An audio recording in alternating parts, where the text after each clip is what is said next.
Dr. Doreen 𝗏𝗏𝗧 is the Dr. Doreen is an expert in autism. Doreen 𝗏𝗏𝗧. Dr. 𝗏𝗏𝗧. Dr. Doreen 𝗏𝗏𝗧. Dr. Doreen 𝗏𝗏𝗧 is a visionary in the field of autism. Now you can ask her questions on Ask Dr. Doreen.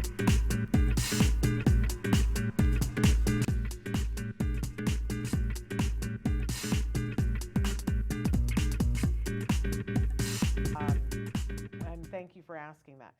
We did have a question that came in that I wanted to get to. Hi, how can I help my middle schooler that gets relentlessly teased by classmates? Ugh. The school knows and is trying their best and has a strict bullying policy. It's mostly verbal.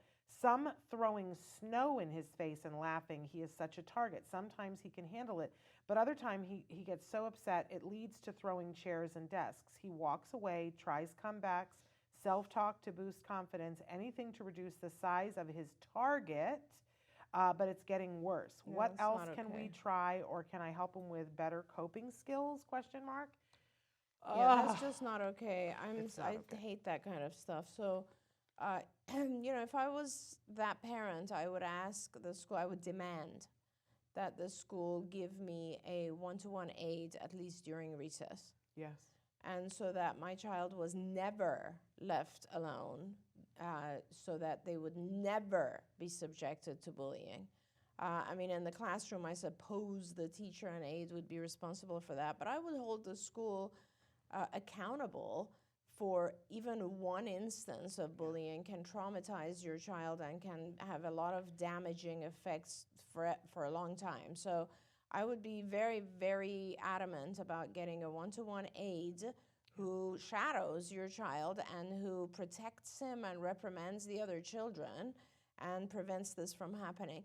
I mean, at the same time, a lot of what we do in ABA, we can teach your child kind of solutions or, you know, what he should do when he is bullied, but my preference is to prevent the bullying altogether. Absolutely.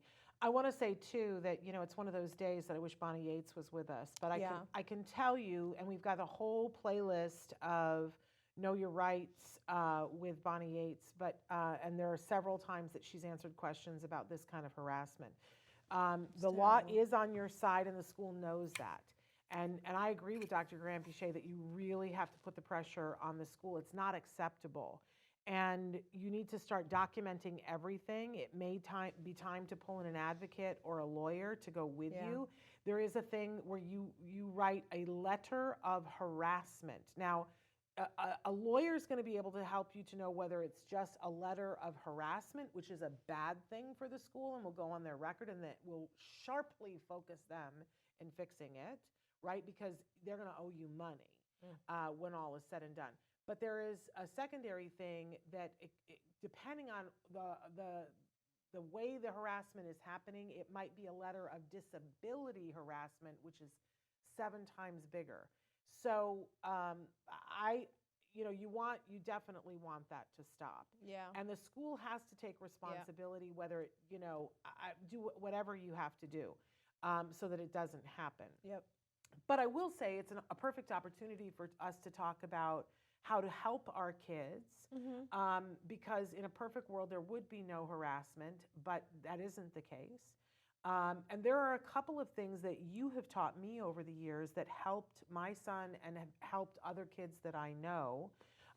One of them was that you enlightened us to the fact that it's harder for kids to be harassed when they're not by themselves. And as you just said, the aide, but other kids too, other peers. Yep. And that by connecting him with even one other kid in the classroom reduces because bullies are chickens. Yep. And they won't go up against a crowd. Right. So if kids have some way that they connect, we've heard of older kids, the parents starting a club. I can think of one parent that started a graphic arts club for the high school, and then all these other kids came in because that was the particular interest for that kid, and other kids came in, and suddenly he had a crew, Right. and he couldn't be picked on. That's one way that we make our kids bully-proof. But the other thing that I've learned from you over the years is that that one response, when it's just verbal, that kids who bully, they want something. it's that thing about there's something that they want. Yeah. And, Yeah. and that having, sometimes ignoring doesn't get it all the way done, but giving the so what, Yeah. reaction to them Well, takes all the gas out of it. Right. Yeah, that's true. But I guess like with any other behavior, bullying will have different functions. Yes. So the bully will be bullying someone either because they need to get attention or because that is the identity they have learned to be. Yeah. There's a lot of different reasons. Well, right? sometimes it's status, right? That they're high, they don't want to be the lowest person on the totem pole, so they pick on your kid so that your kid is the lowest person on the totem pole, so they are not.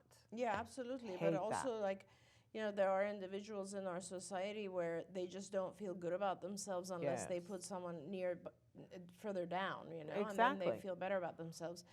For whatever the reasons are, and those were very good suggestions to make sure your child's not alone, and sometimes it is the right thing, but sometimes you can also fuel it by just responding to it. That's true. So, I mean, I think that with bullying, I think the best scenario, first of all, it's just hard for me to believe that kids are still bullying in this day and age because, I know, but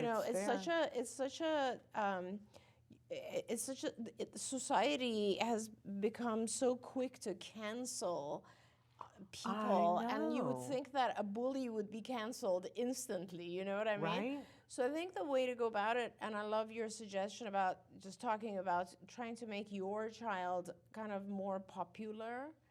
And there's so many ways you can do that, honestly, because, other kids, as you said, you could start a club that involves something that your child is good at. Mm-hmm. You could just invite some other kids over and do movie night at your house. You could get your kid the best technology and have them take it to school. That there's research that shows that often works.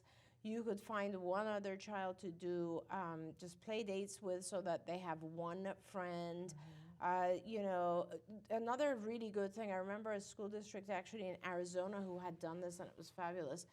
A bunch of moms had formed a club, and they would go school to school and do a in-service for the kids, like a training about autism.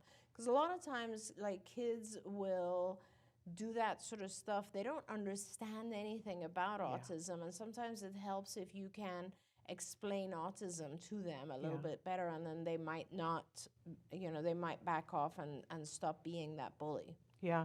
Here in LA, we have a program, and I don't know if it has expanded past LA, that it's called Best Buddies. And it was started by a woman who was just doing it for Shabbat at her temple.